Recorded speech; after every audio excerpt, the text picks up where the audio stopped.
Hello friends, welcome to more creative. दोस्तों, आज 4 मार्च दिन सोमवार है, वहीं हिंदी महीना फाग और कृष्ण पक्ष की नवमी है। तो चलिए शुरू करते हैं आज की बड़ी खबरें। यदि आपको खबरें पसंद आए तो वीडियो को लाइक जरूर करिएगा और आप हमें प्रदेश के किस जिले से देख रहे हैं कमेंट बॉक्स में जरूर बताइएगा। दोस्तों, यदि आप चैनल पर नए हैं तो चैनल को सब्सक्राइब कर बेल आइकन पर क्लिक कर दें ताकि अगला वीडियो आपको शीघ्रता से मिले। केंद्रीय गृह मंत्री अमित शाह जी ने किसानों के लिए किया है बड़ा ऐलान के तहत उन्होंने कहा कि केंद्र सरकार ने आज से देश भर में तुअर दाल खरीद प्लेटफॉर्म शुरू कर दिया है। इसके साथ ही कहा गया है कि दिसंबर 2027 तक हमारा देश दालों के मामले में आत्मनिर्भर बन जाएगा, अर्थात अब हमको विदेशों से दाल नहीं मंगानी पड़ेगी। गृह मंत्री ने कहा कि इस पोर्टल के माध्यम से किसान अपना पंजीकरण करा सकते हैं और अपने उत्पाद नाफेड तथा एनसीसीएफ को न्यूनतम समर्थन मूल्य पर बाजार में बेच सकते हैं। वहीं उन्होंने कहा कि उड़द और मसूर की दाल के साथ साथ मक्का किसानों के लिए भी ऐसी ही सुविधा शुरू की जाएगी। केंद्र सरकार ने इसके लिए पोर्टल लॉन्च कर दिया है। जल्दी यह पोर्टल पटवारियों तक आ जाएगा। दोस्तों, बीजेपी ने लोकसभा उम्मीदवार की 24 सीटों पर नाम ऐलान कर दिए हैं। विदिशा से शिवराज सिंह चौहान को बनाया गया है प्रत्याशी, जिसके चलते भाजपाइयों ने आतिशबाजी व मिठाई खिलाकर मनाया जश्न। लोकसभा चुनाव की आचार संहिता लगने से पूर्व भाजपा केंद्रीय नेतृत्व ने मध्य प्रदेश के 24 लोकसभा सीटों पर अपने उम्मीदवारों की घोषणा शनिवार देर शाम को कर दी है। इस लिस्ट में प्रदेश के पूर्व सीएम शिवराज सिंह चौहान का नाम भी शामिल है, जिन्हें उनकी परंपरागत सीट विदिशा से उम्मीदवार बनाया गया है, अर्थात वे विदिशा से लोकसभा चुनाव लड़ेंगे। आपको बता दें कि शिवराज सिंह चौहान विदिशा सीट से 2005 से लगातार 5 बार सांसद रह चुके हैं।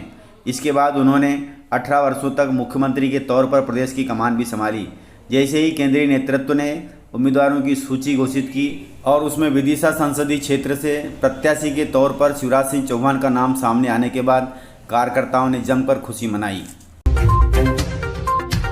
दोस्तों, मध्य प्रदेश के मुख्यमंत्री डॉक्टर मोहन यादव उत्तर प्रदेश के लखनऊ दौरे पर हैं। वे वहां यादव महाकुंभ में शामिल होंगे। मुख्यमंत्री डॉक्टर मोहन यादव उत्तर प्रदेश के लखनऊ के बिजनौर रोड स्थित गुडेरा मैदान पर आयोजित यादव महाकुंभ में भाग लेंगे।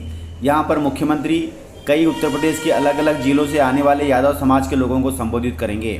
मुख्यमंत्री के उत्तर प्रदेश दौरे को बहुत ही अहम माना जा रहा है। इसे लोकसभा चुनाव से पहले यादव वोटरों को साधने की रणनीति के रूप में भी देखा जा रहा है और वहाँ पर पोस्टरों पर लिखा है कि यादव चले मोहन के साथ।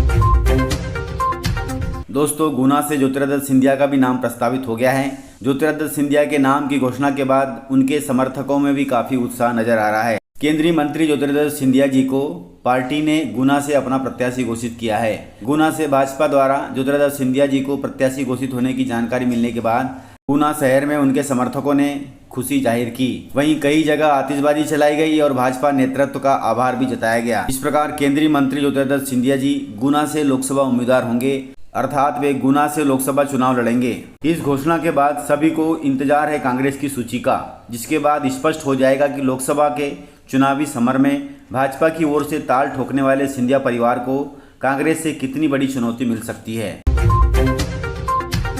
अब इंदौर में ही हो जाएंगे अयोध्या के राम मंदिर के वर्चुअली दर्शन। इसके लिए व्यवस्था बनाई जा रही है।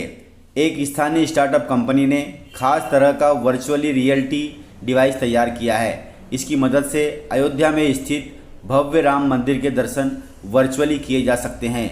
इस दृश्य के माध्यम से राम मंदिर को 360 डिग्री तक देखा जा सकता है। इतना ही नहीं, आने वाले समय में इस डिवाइस में टेक्नोलॉजी को विकसित कर मंदिर के अंदर रामलला के पूजन का भी अलौकिक दर्शन किया जा सकता है। यह स्टार्टअप कंपनी जल्द ही VR डिवाइस को इंदौर के रेलवे स्टेशन, बस स्टॉप और अन्य सार्वजनिक स्थलों पर लगाने की तैयारी कर रही है, ताकि सभी जगह आमजन भगवान राम की प्रतिमा को, भगवान राम के भजन पूजन को लाइव वर्चुअली देख सके। बारिश ने बढ़ाई है किसानों की चिंता, जिससे गेहूं की चमक पर पड़ेगा असर। दोस्तों, पिछले एक हफ्ते से मौसम में लगातार परिवर्तन हो रहा है। कभी धूप निकल रही है तो कभी आसमान पर बादल मंडरा रहे हैं, तो कहीं बूंदाबांदी हो रही है तो कहीं पर ओले गिर रहे हैं। इसके कारण किसानों के माथे पर चिंता की लकीर साफ दिखाई दे रही है। इस समय खेतों में गेहूं व चने की फसल पककर तैयार है। कई जगह कटाई का काम भी जारी है। वहीं मौसम में हो रहे लगातार परिवर्तन को देखकर किसान जल्द से जल्द अपनी उपज को काटकर सुरक्षित रखना चाहता है, लेकिन वर्षा उसमें खलल पैदा कर रही है। अब किसान करे तो करे क्या करे।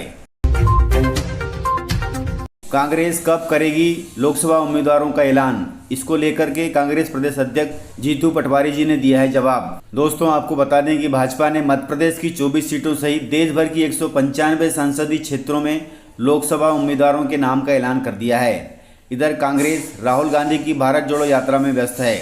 ऐसे में प्रत्याशी चयन को लेकर कांग्रेस में कोई भी सुगबुगाहट नजर नहीं दिख रही है। वहीं उम्मीदवारों की घोषणा को लेकर प्रदेश कांग्रेस अध्यक्ष जीतू पटवारी जी का कहना है कि अगले सप्ताह कांग्रेस की नेशनल इलेक्शन कमेटी की बैठक होना है, जिसमें मध्य प्रदेश की सभी सीटों पर स्थिति स्पष्ट हो जाएगी।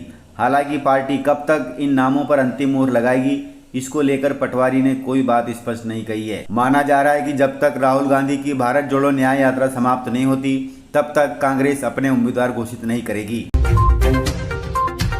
भारत जोड़ो न्याय यात्रा के दौरान राहुल गांधी जी ने बड़ा ऐलान किया है। उन्होंने कहा है कि भारत में बेरोजगारी और किसानों को नहीं मिल रहे फसलों के सही दाम। राहुल गांधी की न्याय यात्रा ग्वालियर में ब्रेक हो गई है। यात्रा का कार्यक्रम बदला गया है।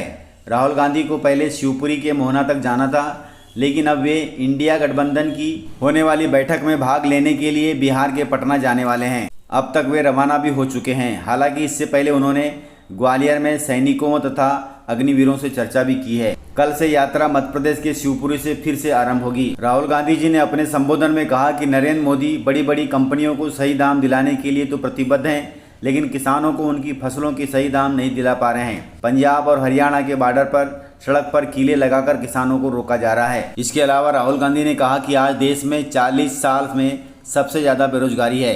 पाकिस्तान की तुलना में भारत में दोगुनी बेरोजगारी है।